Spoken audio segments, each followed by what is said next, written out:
we're going to see, we're going to hopefully have people winning Teslas and whatever else, or Bitcoin, or you name it.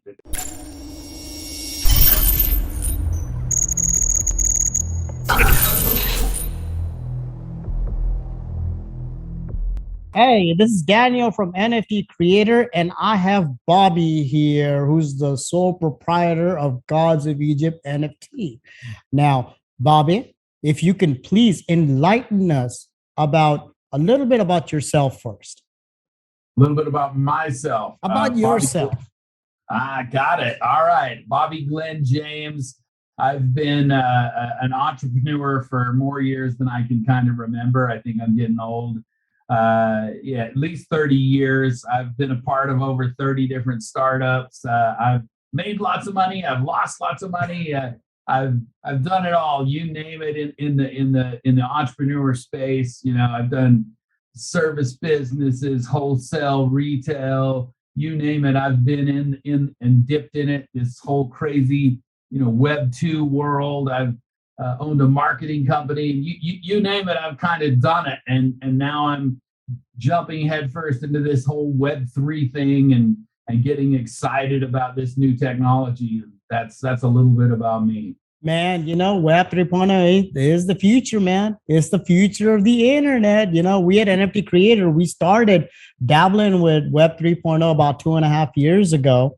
And what we did was just kind of fell in our lap, right? It's just basically what it is that people just started saying, hey, listen, do you know anything about what an NFT is? And we're like, well, shoot, let's find out, right? We're already doing designs and social media and everything. So just kind of went that direction to kind of make sure, hey, it just made more sense that, hey, listen, but, NFT marketing is a little bit more different. So speaking of NFTs, Bobby, tell me exactly about your NFT Gods of Egypt. Just to go off on that, I've been in the crypto space for many, many years. And when I first heard the non-fungible token thing, the NFT thing, I'm like, I don't get it. And I'm like, how does it have value? But then I thought back, that's what we kept saying about crypto, right? And finally, I had somebody sit down and talk to me about the NFT space and how a non-fungible token works and the future of what it could do and the things that it could be a part of. And I just fell in love with the space and said, oh my gosh, I got to be in it. I ended up buying many, many NFTs. I spent way more money than I should have on NFTs. And I just love the space. But more than that, I love what the space can be in the future. And I just said, I've got to be a part of this space. I got with another founder, and he had this vision of doing some NFT projects, and we sat down together, and there was all these animals out there and all these different furry things and ghouls and goblins and all that. And we both just kind of liked the whole Egyptian space and kind of the gods of Egypt and kind of that lore and all that stuff. So we said, let's do an NFT with an Egyptian kind of spin on it. But what we wanted to do was create something different. When all of the projects out there, they're building different projects that, they're trying to find a way to make it so you can stake it, and then you get some coins that maybe don't really have any value. They're trying to figure out a way to do utility, right? And the whole vision is, what can we do to keep people involved with the project? Because we see it all the time. The NFT project mints out, and then it just crashes and it falls away. It's because they didn't think about the future. And so with Gods of Egypt, the big thing that we're doing is this whole God hunt idea, is getting everybody really involved. Once you buy the NFT, that's when it starts, man. The mint is just the beginning of the craziness and the fun. By going around, you're going to find clues, and you're going to go out there, and you're going to have fun finding your ultra rare gods. We'll talk more about that, I'm sure, in a second. But that's kind of where it started. I just said I got to be in this space, and then I just love the history of Egypt. Exactly. Like Egypt, they say that basically the way that the pyramids were created were through the aliens in Egypt and all that stuff. So, I don't know if it's true or not. I mean, I wasn't around, but what I do know is that there is a certain sense of mystery with Egypt as being one of the most oldest countries out there as well. So yes, of course, naturally, we are so fascinated with the way gods of Egypt is. Now, why don't you tell us a little bit about basically, the inspiration of the actual NFT itself is because the way that Egypt is, but your team itself, you got a team that's backing you up that's pretty solid. So can you tell us a little bit about your team, please? Yeah, we have over 20 folks, 20 people on the team. We have a full developer suite of guys that have actually, this isn't their first rodeo. They've been a part of several other Web3 projects. And so we've got this really solid base dev team. Then on top of that, we have you guys for sure, the powerhouse marketing group. We've brought in-house, and we've done a whole lot of marketing collab and connection with my background in marketing. We've got this whole project-oriented marketing team. Then we have operations folks that are just, I've brought from years and years of working in some of my other companies. So we've brought the Web 2 space and kind of brought it into the Web 3, and now we're excited to make this project work. So it's not just Bobby's dream or idea. I've talked 20 people into going down this crazy road with me. So we've had more than that many projects, man, and a lot of our projects have actually sold out in pre-sales, so that's actually, thank you for the kind words. We just trying our best, man. That's all we do, just trying to make a dollar out of a nickel. Now it's a crazy space. It's a crazy space, man, and I love that about it. The fact that it's crazy, and you've got our mindsets that are seeing the future and getting excited about Web3 and what that means for the future. I just want to be involved. Absolutely. Gods of Egypt is just the beginning. I think both of us, we love this space and just want to keep moving with it. Absolutely. So let's go into a little bit more detail about Gods of Egypt. Now, we have the NFT Gods of Egypt. Now, that is actually the key to the actual game that'll actually be established as an actual DApp, right? So can you tell us a little bit about that, please? So with a lot of NFT projects, there's a storyline, right? And Gods of Egypt is no different. We think we came up, we had an actual writer come up with the storyline of Baltimore James, and he is this technology person, and he's been called to Egypt to help these the folks that dig up the ruins. They found this box, and what it is, it's a shadow box. And if you're familiar with Egyptian lore, a shadow box is where you keep your shadow, which is all your power. And the gods used to keep their shadows in these boxes to protect themselves, right? Well, Baltimore James they have found this shadow box that has 30 different gods locked inside it. Now, they don't know this until he gets it, and there's this wireless connection coming out. There's some electricity coming off this box that's thousands of years old, and he finds a wireless connection that's encrypted, and he breaks the code. But when he breaks the code, it sucks him into the box, and he's now stuck in the box. We think it's fun. We think it's crazy, and he's let loose all 30 gods on the internet. So now it's up to us, the people, to go find the gods. Well, what Baltimore has found is 7,532 Pharaoh tokens. And these tokens give you the ability to go hunt the gods. And that's kind of the whole storyline around it and the fun around the game. So now once you have a token, you have the ability to go track down the gods and find them. And once you find a god, if you're the first one to find it, then you get the first one of one. Your NFT changes to a one of one completely individual god token, and it will have that different god, one of the 30 that we have listed. It will be completely different. But that's not all. There's other ways to win. There's demigods. So there's a silver demigod, a silver bronze, or a demi bronze god, and then a many god. And those are one, because we don't, it's not over if one person gets it. That sucks, right? So we wanted more people to be able to have fun with it. And so if you're like the second person to get the right answer, then you can get the silver god. If you're just one of, let's say 400 people get the right answer, then there's a drawing. So any one of those 400 could win the bronze god. So anyway, we just have this super fun, engaging way to kind of build the community and have some fun with the community. Well, Bobby, man, you know what? I started getting goosebumps when you started talking about the actual box with the lightning coming in, you know? And here's the thing about that, man. You can actually visualize it, right? You can visualize the shadows and everything escaping just like that, right? I mean, it's so crucial, right? And you have all these different types of gods that are out there. And it's like, you know, it just kind of, it's not only fun, but you know what it does, that it engages the community a lot more, right? So then basically, hey, you know what, within the actual community itself, they can say, hey, listen, I found one here, well, no, I found one there. And you know what it does, it kind of brings everyone together. And I believe that that's what Web 3.0 is all about. That's what the blockchain is about. It's about bringing everyone together in a decentralized format, you know? So man, you know what, it's so exciting. I mean, I love it. So can you please?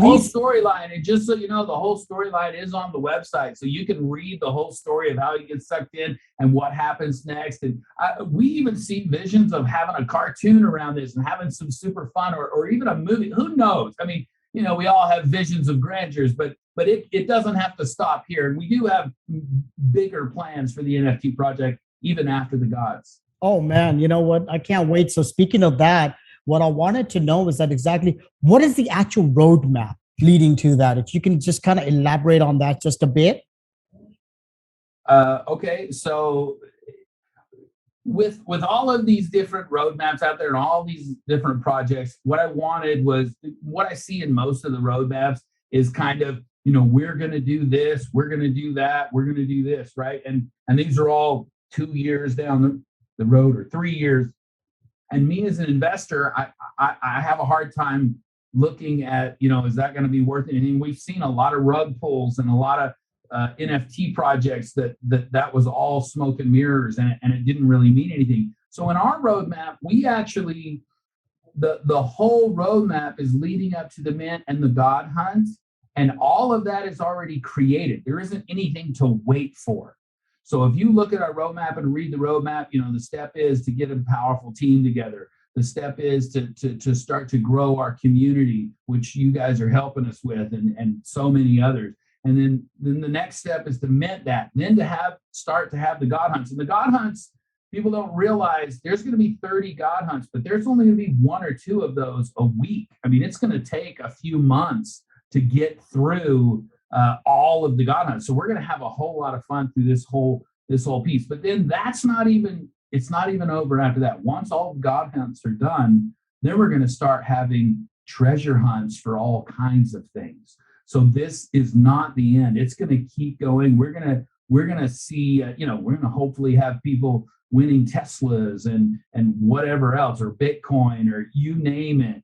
And then of course, and we'll talk, I think, about metaverse here in a minute, but I'll keep going, man. So I'll let you. No, man, because this is what people want to hear. They want to know is that, hey, listen, what are we going to get back to, right? That's the main thing, right? So let's just kind of elaborate on that, because obviously the NFT is fun. The game is fun. The game is super exciting. I'm really excited. I'm a gamer myself, right? So naturally, what it is that game for me is everything, right?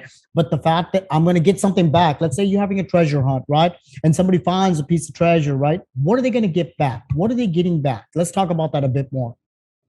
So the first off is, of course, the God, the 1 of 1. That will be what they get. But once that game is over, we do have plans for new games and more hunts, more treasure hunts.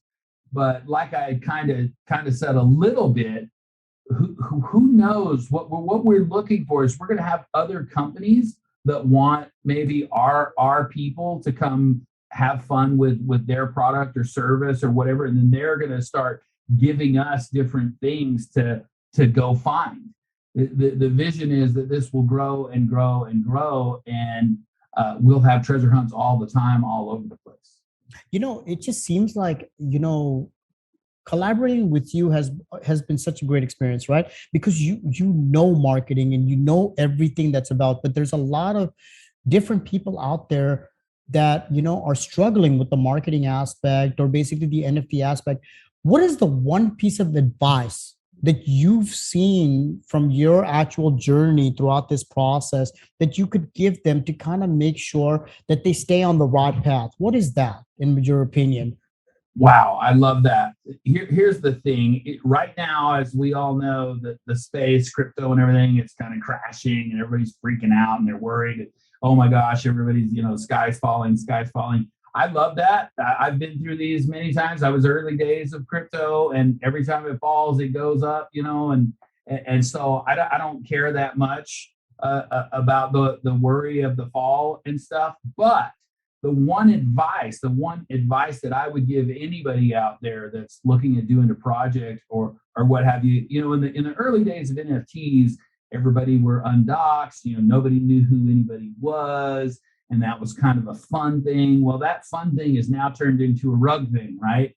Where if you don't know who people are, they can very easily just run off. I am so doxed. I yell from the rooftops. I'm Bobby James. The buck stops here. If we don't fulfill, come look for Bobby. So I'm really big on that. And I think that is really important in the day and age with so much noise and everybody trying to compete. The only thing that you have of super, super value is your originality, your realness, your being vulnerable and open to saying, hey, here I am. And that's the advice that I would give, is do that, be that. And that's what we've really been pushing with God's Vita. I get on Twitter.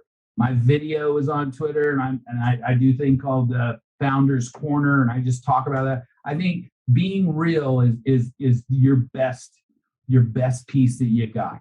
Exactly. Now, speaking of real, I know that, we here at NFT Creators, we believe in your project so much and we're so passionate about it. But what I want is, in your words, exactly what makes Gods of Egypt NFT so much more different than anyone who's trying to emulate the same thing out there? What, in your opinion? That is the key, right? You just said it. There are so many projects right now. We've got Bored Apes. We're always talking about Bored Apes or CryptoPunks, right? And they're the kind of the standard, and everybody keeps trying to figure out how to manipulate that concept. And that's where they're getting away from being real. When we sat down and we said we want to do a project, what can we do when everybody else is over here in this space? How could we just be right here, and do something just different? You don't want to be too different, because if you're too different, then it's just too much, and people will have a hard time pulling into it. And that's where we said we want to be a little different, and we also want community to come to us. And I believe there's two things that make an NFT valuable. One of them, of course, is the community, right? You have to have the community buy-in. When everybody's hyping about it, that brings in value. But I think the other piece that a lot of people don't talk about is competition. And I know that sounds crazy, but competition breeds value. That's why you get flippers and you get people excited about owning this and excited about owning rares. And we really fell hard on those two pieces with Gods of Egypt. We said we want to make a community where people come, they find clues, and they get excited. But then there's also this competition. Who's going to win? There is a winner here. There are winners. It isn't just about luck of the draw. We will have rarities. They are going to have rarities. So it's not like they aren't going to have value on their own. But the game is really the big push to having this competition, and we all love it. We love competition. That's why we watch the Super Bowl. That's why we love basketball and baseball and soccer and all those things, because we love competition. That's why there's so many people that watch the Olympics, and so we're really, really honed in on competition and community. That was our whole push with Gods of Egypt. Well, man, you know what? I think you got a great project on hand. Now, in your actual own words, what is your definition of this being successful in your own words? I know what mine is. Mine is basically to sell you out in pre-sale. That's my definition of success. But what is yours? Wow, that is a great question, because I don't see it. And I've talked to our other founders and other people in our project, and like, okay, Bobby, you understand that mint out is really important. To look like you're a legit, really, really good project, you have to, mint out in 5 seconds or some crap like that. And the mint is not as important to me as for success as playing the game and getting people really engaged and involved. For me, even if we minted out half, right? Even if we just did half, but we had super engagement with the people that minted, then we will sell out anyway, right? Because more people will go, wow, I want to get involved in the game. This is exciting. For me, what looks like success is having the game be the real push, not the mint. Because we see it all the time. Mints happen, they go up, then the flippers all come in and it crashes, and then there's nothing. What I want is whatever happens at the mint, I want all of a sudden people to start playing the game and start going on treasure hunts and having fun with this. And I believe that will level off the value and make Gods of Egypt one of the more valuable projects out there. That's my whole vision and hope and my idea. So thanks for that question, because I think it's really important. I think most NFT projects do not think about the future. Not really. They say they do, but I think they're just hyping it up for this mint thing, getting their cash grabbing out. I want to be in this space for 20 years. I want Gods of Egypt to be around for 20 years. Well, that's what we're all hoping for. And that, I want to catch you on something you said earlier, Bobby. You gave us a little hint about the metaverse. Now, come on, tell me. You got some exciting news coming. Come on, Bobby. Come on. You got to share it. You got to share it with us, man. So the metaverse is a part of this whole thing, right? Right. And gaming and everything. And we've been talking, it's one thing to have a treasure hunt on the internet, but the vision is to eventually have our own metaverse or a place in the metaverse to go on treasure hunts, and even have go on your own digs and go into a dig site in the metaverse and find different NFTs or different cryptocurrencies, and almost have a gold rush in the metaverse. That's kind of our whole vision of people selling pickaxes so you do your own Minecraft digging and stuff and find treasure. That I'm not supposed to talk about that too much, but that's kind of, you got it out of me, man. I had to get it out of you, Bobby, because the moment you said that, it's like, wait a second, what are we doing here? Well, listen, man, it is exciting, man. I'm super stoked. All of us, we're team at NFT Creator. We just want to make sure that we thank you for taking the time out for basically this session right now. I hope it's been informative for everyone that actually views this. And I just want you to know that Gods of Egypt, we believe in this project, and we know that there's nothing like it out there. And you know what? We're going to make this thing very successful together. Thank you, Bobby. Love it. Thank you so much, man. Appreciate it, man. Bye. See you, Daniel. See you. Bye.